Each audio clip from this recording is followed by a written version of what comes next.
what's the difference between you and conventional banks? And literally, you had people working for Islamic banks saying, "Oh, it's the same thing. It's just different. It's just different wording." Assalamu alaikum everyone. I'm Adil from Nisba, and today I'm joined with Ahmed. Ahmed, yes. Assalamu alaikum everyone. And we're very fortunate to have Anwar, the founder of Crowd to Live and Bayuti, alhamdulillah. And on this episode, we're going to be talking all things property, investing, Sharia compliance, and a bunch of different topics, alhamdulillah. But before we get into it, one small ask. Please, if you do like to learn about all these different halal investment products and you want to learn what's out there and just genuinely educate yourself and perhaps enjoy it along the way, please do subscribe and like.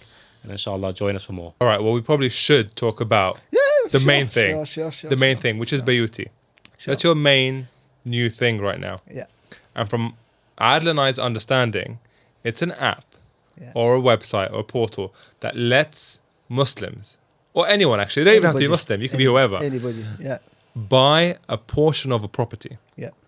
So you own part of that property and you receive rental income because the property is rented out. Indeed. And you can receive some potential capital appreciation when the price of the house, or if the price of the house goes up in the future. Is it that simple? Yep, that's it. Wrap up. Okay, pleasure. Yeah. So lots of Muslims want to invest in housing because they can get returns. But one of the first questions they might be thinking is, how much return can I get?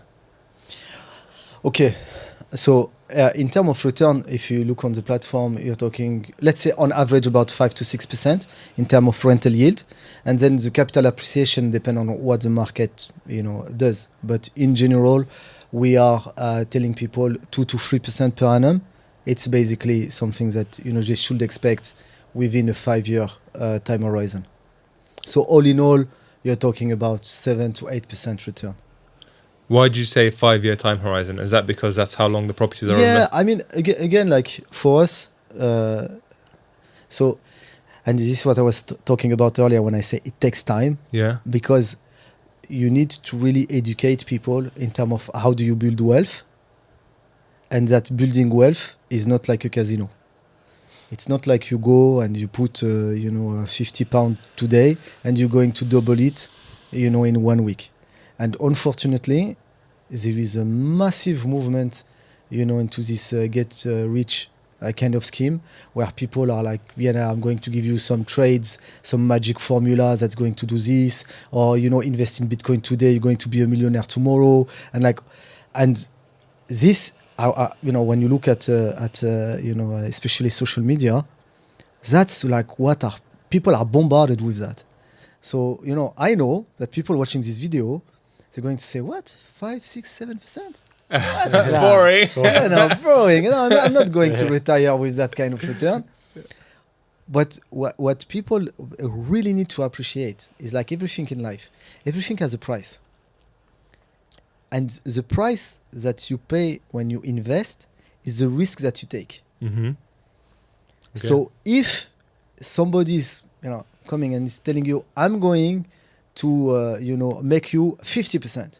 It's like, okay, I prefer that. Me too. That kind of makes sense to me. 50%. You need to ask, what's the price of this 50%? Yeah. And most of the time, the price of this 50% is you lose all your money or you lose 50%. It's a coin flip kind of trade. Exactly. Because there is no. And again, we are saying this in this video, and you're going to have 10,000 other videos that, in just today being produced, telling you the exact opposite. Yeah. You can get rich quickly, get out of the rat race, 9 to 5, blah, blah, blah, blah. All of that, if you look, the big hedge fund, asset managers, that are managing billions and are moving markets and so on and so forth. When you look at the returns that they are getting, it's maybe 8-9%. Mm. So this smart, what they call smart money, with every resources that you can imagine, at their service, they manage to do 8-9% per annum. But the and your crypto bro is going to tell you, come, I'm going to show you a trade, you're going to make 50% or whatever. At some point, but it's easier to sell dreams, It is and they're easier. like to actually say, no, let's build up wealth. So to come back to your question, why I'm talking about 5 years is that when you invest in real estate, you should have a 5-year time horizon. It's not something that you buy today and you think like, I'm going to sell tomorrow. That's not it. That's not, you don't invest in real estate if you're thinking of, if you have an investment horizon of 3 months. Yeah. You need to invest your money thinking, okay, it's going to pay me a dividend every month. With these dividends, I will reinvest my dividends into new properties. And these properties are going to provide me with dividends that I'm going to reinvest. And then you have the beautiful compounding effect that bit by bit, you're getting more and more income stream and a diversified portfolio. But as every good things, it takes time. It takes patience. And again, if you go back to Islam, sabr. It's core to our beliefs, right? Yes. So again, if people out of this video have one thing to remember, always remember the price that you're paying. So if somebody is telling you, I'm going to double your money, or I'm going to give you 30% or whatever, ask, like, what's the risk? Because there is a risk. Like, ultimately, the guy is not going to pay you 50% just because he's kind, or like from the goodness of his heart. There is something behind it. Okay, so always don't focus just on the return, understand the risk. So that's like one key message, I think, from this video. If I have to No, it's a huge point, and we always, like, when we do our education sessions, it's one of the main things we remind people, because you get scammed if you go into with the mindset of, I want to make X amount of money quickly. You get blinkers and you just forget all rationality. Yeah. You don't check the product. You don't look into it. What actually are you investing into? What are the risks of this thing? Yeah. But if we go back to a really, really simple level for let's say for an investor. So some simple questions for you. Sure. What's the minimum ticket to invest? What's the minimum amount? £50. So from £50, you can own a portion of property. Yeah. So the funny bit as well, in one of the videos, I say for £50, it's the price of a takeout. And people were like, that's a massive takeout. It's like, big family. A family takeaway. A family takeout, not a personal takeout. Family halal takeout. Okay. Okay, so minimum ticket, we've covered returns. How many properties are on the platform at any one time? So we try to put 2 to 3 properties every by batch. So basically, every time there is one property that goes, off when it's fully funded, we add a new property, because we always need to keep, it's a double-sided platform, right? So we have investors on one side and project owner or home buyers on the other side. So we always need to balance the two. So usually it's by 2 or by 3. And your money is generally locked up for 5 years. No, so we have about 2 weeks ago, we launched our resale board. So people can sell their shares on the resale board, but obviously they need to find a buyer. So they decide at which price they want to sell their shares. So you can choose the price. Yeah. We give the book value. Okay. So we give the book value to both parties to say the share book value is X, and then the seller say, I want to sell it at a premium, I want to sell it at a discount, I want to sell it at book value, and then the buyers are able to see the price, the discount or premium compared to book value. But if you don't choose to sell on the resale board, how long are you tied in for? Generally? Yeah, 5 years. On all of them or generally? Years. No, all of them. The first exit where we are looking to actually sell the property will be in 5 years. Okay. So how does it work? So when you're buying these properties, you're buying it for someone to live in? Oh, so we have different products. Okay. So we have one product called Bayuti, which is social housing. So this one, we are renting it to councils. Okay. And we have another product that's called Crowd to Live. Yes. And Crowd to Live is for home buyers. Yes. So the home buyers, they are coming to us and they're like, okay, I want to buy a home. I don't want to take a mortgage. I don't want to take debt. and we do the due diligence on the asset. We do the due diligence on the home buyer, and then if everything checks out, then we put it on the platform for funding. Okay. So you had Crowd to Live, and then you decided to open another company called Bayuti.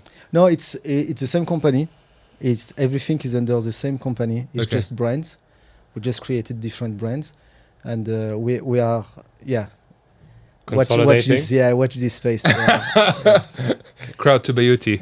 Coming soon. Bayuti Crowd. Is it still up for grabs, the name, or is it decided? We're working on it. Okay. Okay. So I haven't actually experienced Crowd to Live. Yeah. I have played around a little bit with Bayuti. Yeah. So the Bayuti side is the social housing, because Yeah. I've seen like you did the whole light upon light event Yeah. So marketing. we have a partnership with Light Upon Light. Sure, Events, that. Okay, so minimum ticket, £50. We've seen the kind of returns you can get. How are you guys finding these houses? Like, who goes out and finds the properties? So we are part of an ecosystem. So within our ecosystem, we have companies that basically take care of the sourcing. Okay. We have a company that take care of the renovation. We have another company that take care on dealing with the councils. So all these companies, are parts more or less of the same group, and we are basically the end, if you want, of the process where everything is done, purchased, renovated, rented, then it comes to us. Okay. And obviously you have, like within the property game, even though we like to say maybe a couple % a year, Yeah. but the real money, from what I've heard, Yeah. comes from sourcing a good deal, from buying at a good price. I mean, again, it's like a Crowd to Live. So both of them have the same kind of setup. The aim is not so much to have one in a lifetime kind of deal. Okay. It's not what we're selling. What we're selling is a repeatable business where basically when you come to us, you know that you're going to get your 5-6% rental yield on all the properties that we're going to bring, Okay. with some capital appreciation in it, and you can keep doing it Okay. again and again and again. So the aim is really to be able to scale it and repeat it on an ongoing basis. So we did back in, I think, 2020, we started doing this super good deals, Yeah. The problem it's not repeatable. And again, what I'm trying to do is to create something where people can genuinely keep doing it and build up wealth, have this wealth builder process, that if you do this for the next 5 years, you will genuinely have a diversified portfolio, giving you a diversified income stream that you can depend on. I'm not going to say no matter what, but it's dependable. Because like I said, this one, every now and then you have those deals. And again, I've been in this market for quite some times now. The good deals, you remember we were talking about the price that you pay? Yeah. Okay. So if you want to do good deals, you can't sit on good deals for a long time. So if genuinely there is a good deal that's coming to you, you cannot say, okay, wait for 1 week or 2 weeks for me to do a proper due diligence on the deal. Hmm. In 2 weeks' time, it's gone. Yeah. Yeah. So now, as a business, I don't feel comfortable not taking my time to do the due diligence, because the people that are investing with me are relying on me to do the checks. So if if the period is shortened and I don't do the proper, checks, and the things blow up, it's entirely on me. So again, the thing is we are not, again, I'm not promising 20% or 30% or whatever. It's just building up wealth with sabr. And at the end of the process, you should have, a portfolio that you can rely on. It's very interesting because actually, like, when you were saying that, I was just thinking we always think of property having the asset class as having kind of one risk profile. But No. when you were saying that, actually, the risk profile of property is really wide depending on how the deal is done, the Massive. type of property, the type of investment. Massive. Yeah, that's crazy. Massive. No, and again, I mean, alhamdulillah, you know, I've been exposed to almost any kind of things that you can think of. You Yeah, I know, can imagine. you know, and yeah. So, you know, like people today, you know, they are either you know, sitting on cash or investing in crazy in you know, in Meme Bitcoin, coins, you know. yeah. Like, so, but like really, what I want to offer, it's more like a reasonable way of making money that is systematic, and that, you know, you don't need to sweat, you know, waking up at night and Yeah. thinking, shit, you know, maybe I lost 20%. You know what I mean? So like, and really, that's the aim, and this is what I'm trying to build. Because like at the end of the day, this is the first step, right? Okay. We need to have the base, proper base, you know, and the base need to be solid. And people that comes and like tell you, you know, I have this deal, crazy deal, that's not a base. Hmm. You know, that's more, and again, there is a space for it, but when I look at where the market is today, you know, in England in general, that's not the place to start. It's not trading and trying to get like deals and stuff, because most of the time you think it's a deal, but there is something that you don't see that you need to deal with after you bought it, and that's like there is nothing worse, because once you own it, that's it becomes your problem.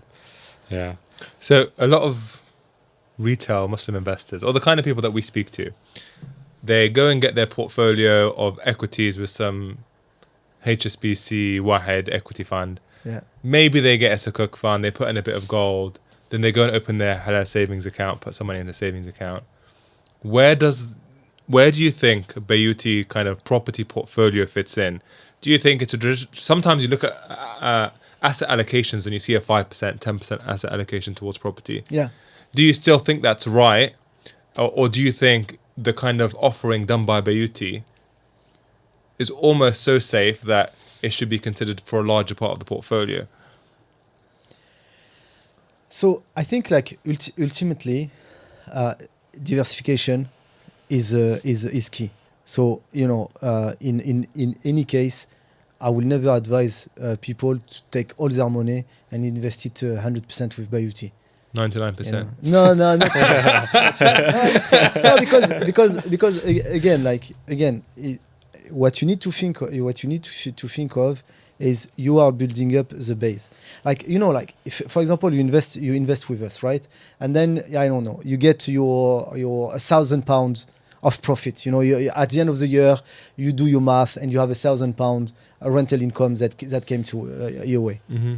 If then you want to go and invest in Bitcoin, happy days. You can do that. Mm-hmm. You didn't basically touch the base. Yes. You now you have the base, so then you can build up in top of that. So ultimately, you know,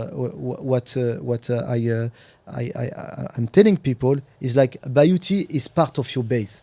So first, make sure that you have a base, a solid base, and once you have a base, then you can build up on other things, you know. And again, the norm in like conventional, you know, finance is no more than 10% in illiquid assets. Yes, That's, yeah. you know, that's but that's for the people that don't mind the way the finance world is working today.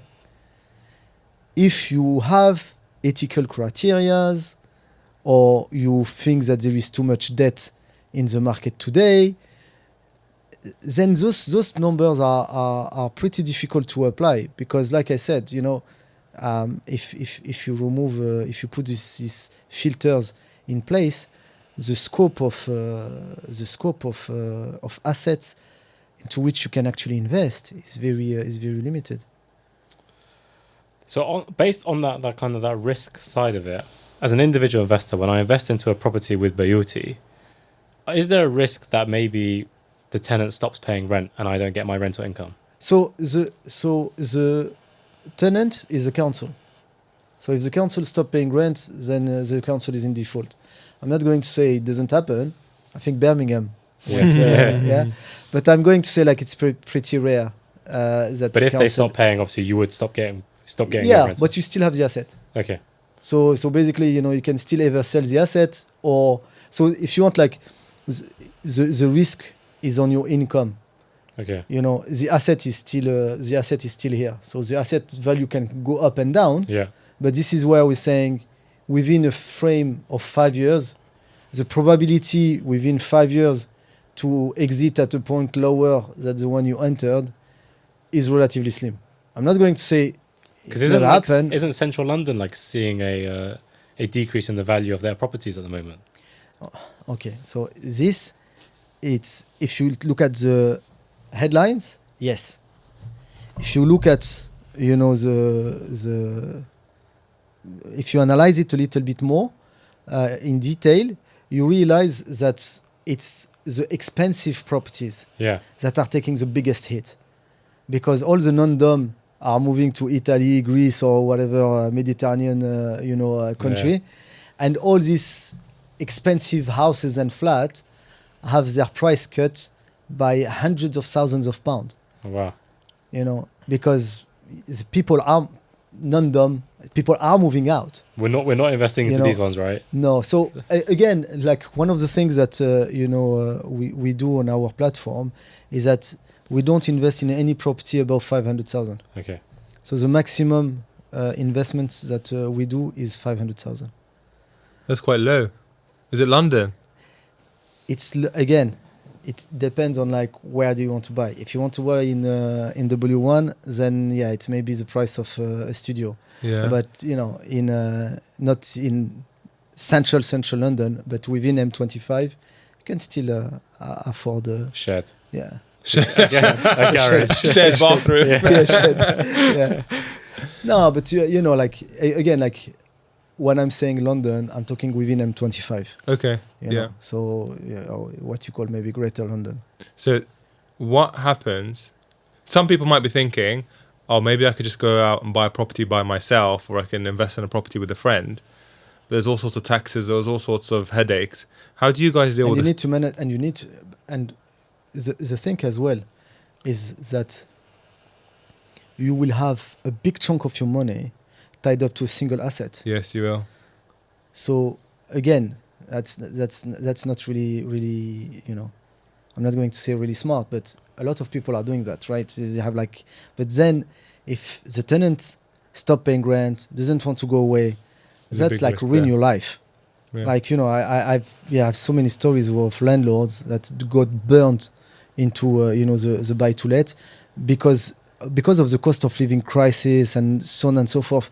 The default rate is increasing for the average buy to let landlord. It's a risk that is getting higher and higher, and you have all your savings tied up in a single property. That's whereby when you invest with Bayuti, minimum investment is £50, right? So you can imagine what kind of diversification you can get if you have like £100,000, £150,000. You can really diversify, your portfolio, and because it's corporate tenant or home buyers, the default is the default risk that you're taking is way smaller than the average. I think it's 6 weeks now that you have a deposit of 6 weeks with any tenant as. That's the maximum you can ask. Yeah. It doesn't take 6 weeks to get your property back. So what do you guys do for stamp duty? Do you pay stamp duty as a business? So it's so the stamp duty is paid by the company that is basically regrouping all the investors together. So all the numbers that you see on the platform, when it's net of stamp duty and corporate tax or anything like that. It's all included. Yeah. And as an investor, there's some fees, right? You have to pay. Yeah. So watch this space again. Oh yeah. We're moving things a little bit. We're moving things. Okay, we'll hold off on that Yeah. conversation. One more before I go back to you. Are there any? Obviously, it's a bit tricky. Ooh. Can you do it via a tax wrapper?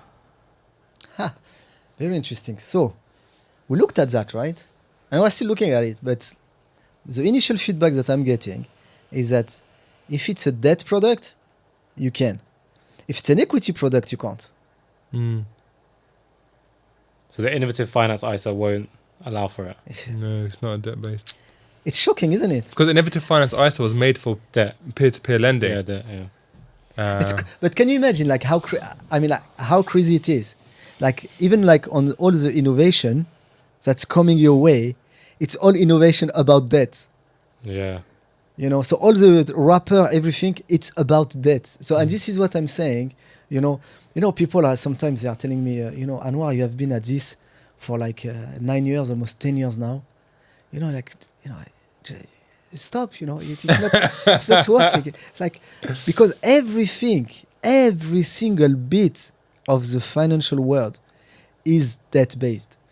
Everything. So even if you want to give some tax wrapper, they are mostly for debt products. So when we had this innovative finance ISA, we were like, yes, that's great. That's the one for Then us. we started reading the thing, and I was like, it's like just debt. Why? Why?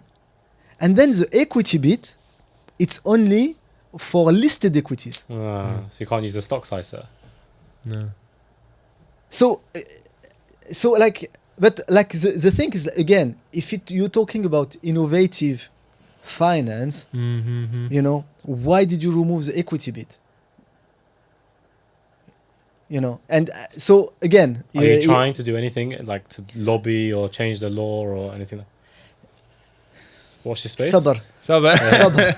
So ultimately, those things don't happen overnight. And like I said, ultimately, is what we're trying to do is to build up something that is alternative to conventional finance.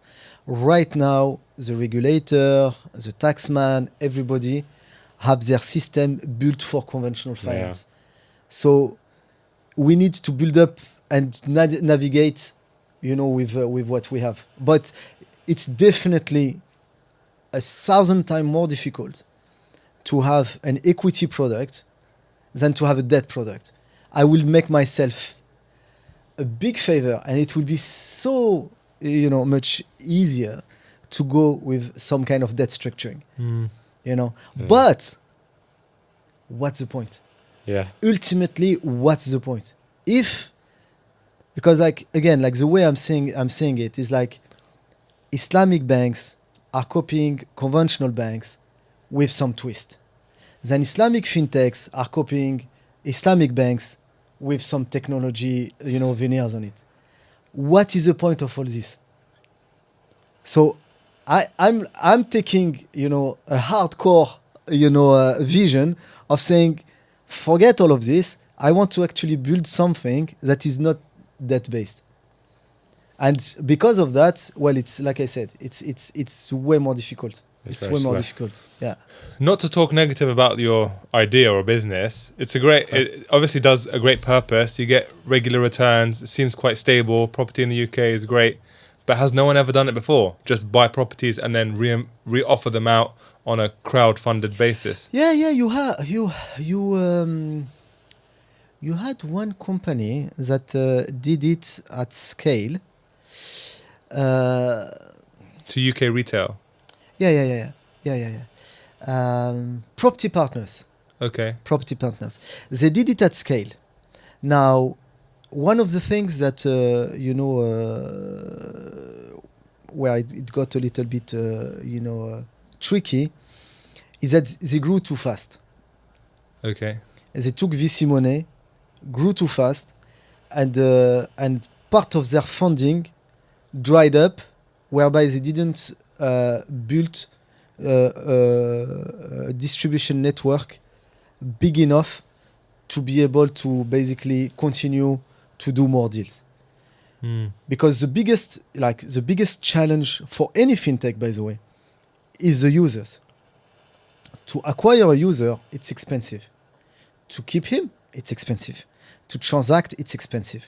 So to build up a full distribution network, that keep, bringing hundreds of thousands and millions, and you can fake it a little bit and have, a boost, in a short period of time. Yeah. But to make it sustainable, again, that takes time. And those guys took VC money, and when you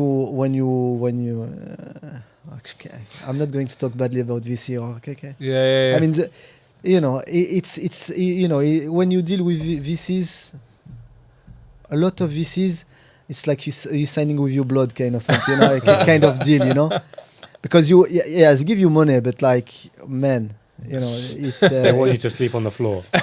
and I mean, like when you take money from VC, it's an interesting. I think a lot of people don't really appreciate what it actually means. So it's top to grow fast, and it accelerates your success, but it's a two-edged sword. It's either you make it or you crash, but there is nothing in the middle. There is nothing where like going to have a second chance, or you're still going to be able to, no. It's like you make it or they crash. They literally crush you. So this is why sometimes you're like, 1 year you see this company raising £15 million, and like 18 months later it goes bankrupt. Yeah. And you're like, How? like how? I mean, these guys were like top of the world like 18 months ago.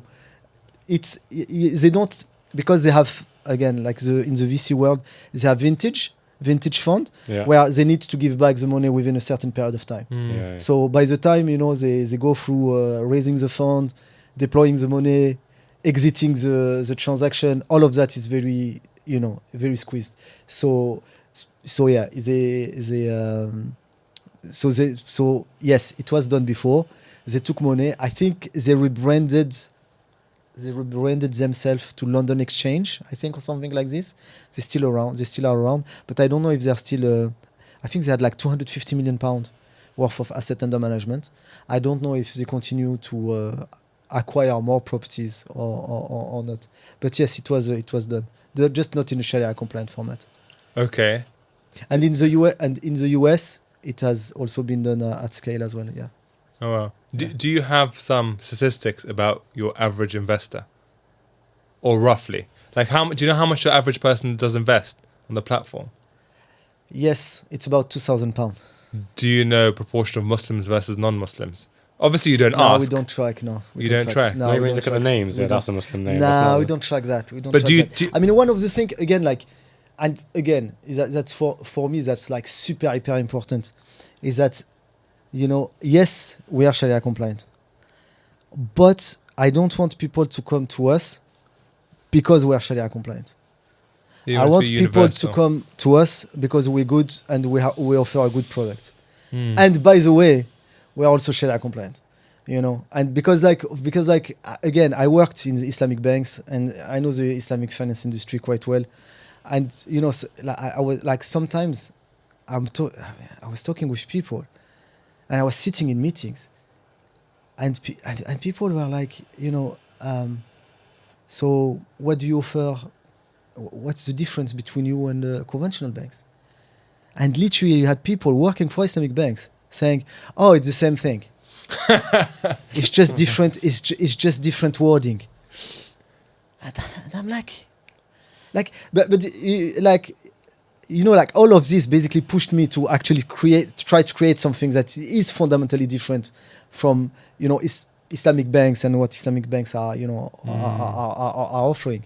But yeah, it's not easy, is it? No, it's not easy. But it's nice. We've heard a few times people say that if you're going to make a product in the Islamic finance space, it's great if it's not just aimed at Muslims, but it's almost a product that anyone could benefit from, and anyone could benefit from, It should be that way. regardless if they're Muslim or not. Yeah, it should be that way. And that's how you could really It should be grow that way, yeah. and do well. No, we had on the crowd to live product, we had a Christian person that he was religious. He told us he was a practicing Christian, and he liked our product because even in Christianity, usury is forbidden, right? So for him, he didn't want to touch any kind of usury. And the thing as well is that our product, because it's only 5%, the minimum is 5% deposit, and there is no capital repayment that's mandatory. Okay, yes. You just pay your rent, and then as and when you want to acquire more of the property, you have a window every 3 months. But there is no mandatory capital repayment. And that basically boosts affordability. And he wanted to buy a house. His kids had an handicap, and the school that was specializing in this for this particular handicap, basically he needed to live nearby this school to be in the catchment area. And the banks were not didn't want to even lend him the money necessary to buy in this catchment area. So for him, it was like, oh, actually, the mix of you guys not dealing in interest, and which is a religious thing, but also you are boosting my affordability by being able to buy a house in this catchment area. For me, that's a good value. That's the best value proposition. And he did the financing with us. So it's not again, and this is I like this example because it's really showing that actually Islamic finance, it should not be you coming because you're Muslim. It should really be you coming because your value proposition is strong, and obviously if it's Sharia compliant, happy days. Bonus. You spoke about the financing that you give out across to live, the mortgages, but then you don't call them mortgages. What do you call them? No, it's not mortgages. So it's not a mortgage. It's just shared ownership. You co-own the property. So they're the halal mortgages that you offer. No, it's not a mortgage. Do you still offer them? Do you still offer shared ownership for people to buy? Yeah. 5% deposit. 5% minimum deposit. Yeah. Maximum amount that you can get financing. 500,000. So we don't go above 500,000. As in the value of the property, or the financing is 500. Financing. Okay. Are there huge waiting lists? Because I know some other platforms have massive waiting lists. No. No, there's not huge waiting lists. All right. And what kind of rates do you charge for your shared ownership? It's you look at what the investors are getting. It's coming from the rent that the home buyers is paying. Okay, so if the investors are getting 8% or so, so it's anywhere between 5 to 6%. 5 to 6% on term of rent, in terms of rent that you're paying, but you pay rent only on the portion that you don't own. Yeah. Because you're not going to pay rent on yourself, right? To yourself, if you own 20% of the property, you pay a discounted rent of 80%. Yes. Because you said the rental yield on some of the properties, I didn't look at them on Crowd to Live, but they're similar 5% or so. Again, we stay higher. We stay within that margin. But again, sometimes people come and say like, "Oh, you're expensive," and it's like, again, like, expensive compared to what? Because when you take a mortgage, you have a debt on your personal balance sheet, right? So if you borrow, the bank is giving you 400 grand.